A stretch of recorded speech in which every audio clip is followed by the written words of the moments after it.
বন্ধুরা, আজকে আমি নিয়ে নিয়েছি এখানে, এটাকে বলা হয় সরপুঁটি মাছ। আজকে খাওয়ার দুপুরবেলা মাছ ছেলে, যার জন্য 3 পিস নিয়ে নিয়েছি। রাতে কি রান্না হবে সেটা রাত্রে দেখা যাবে।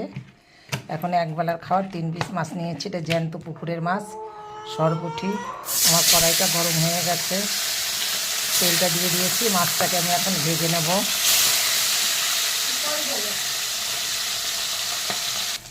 বন্ধুরা, মাছটা আমি উল্টে পাল্টে দিয়েছি। মাছটা কিন্তু অত পুকুরের মাছ তো জ্যান্ত মাছ, যার জন্য আমি একটু টাইট ভাজা দেবো না, হালকা করেই ভাজাটা দেবো। কারণ পুকুরের মাছ বেশি একটা টাইট করে ভাজা দিলে মাছটা তো ভালো লাগে না। সবসময় পুকুরের মাছ আমি কেটে কাঁচা জল দিয়ে ধুইয়া গরম জল করে লবণ দিয়ে, কুসুম গরম জল দিয়েছি, লবণ দিয়ে ভালো করে ধুয়ে তারপরে আমি নুন লবণ মেখে ভাজতে দিয়েছি।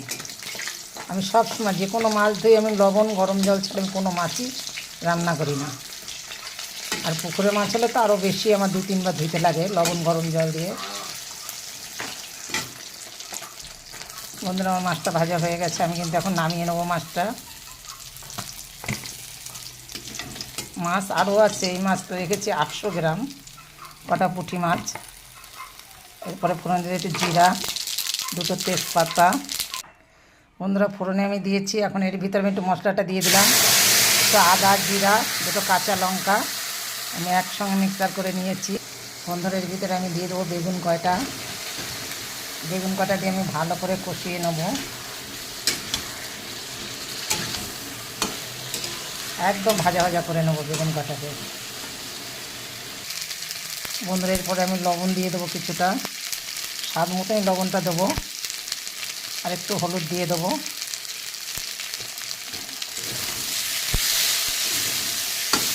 এর ভিতরে আমি কিন্তু দিয়ে দেবো,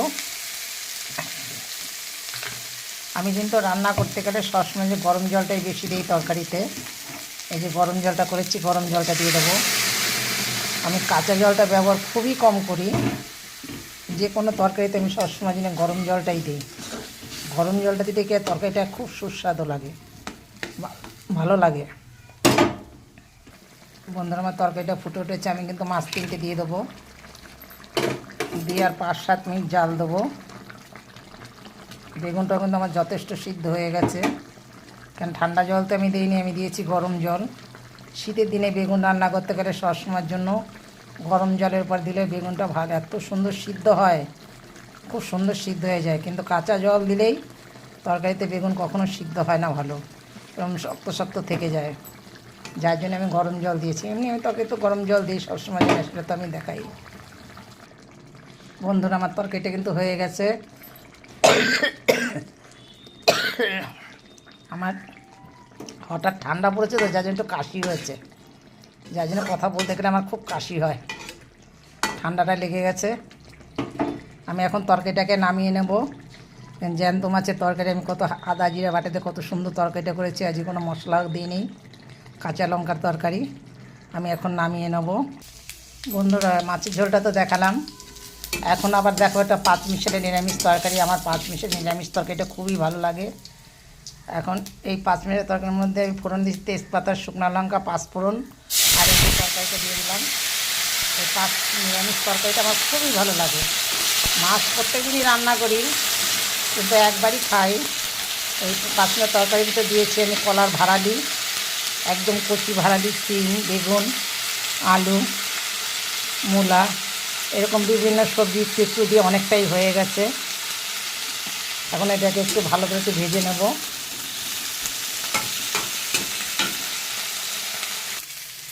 বন্ধুরা, আমি লবণ হলুদ দিয়ে দিয়েছি, আমি একটু ভেজে নিয়েছি, লবণ হলুদটা দিয়ে দিলাম।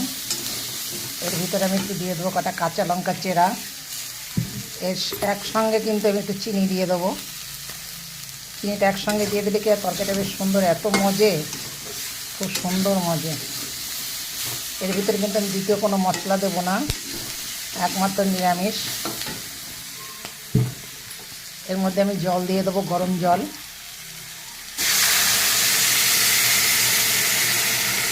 একদম গা মাখা নিরামিষ তরকারিটা করবো আমি।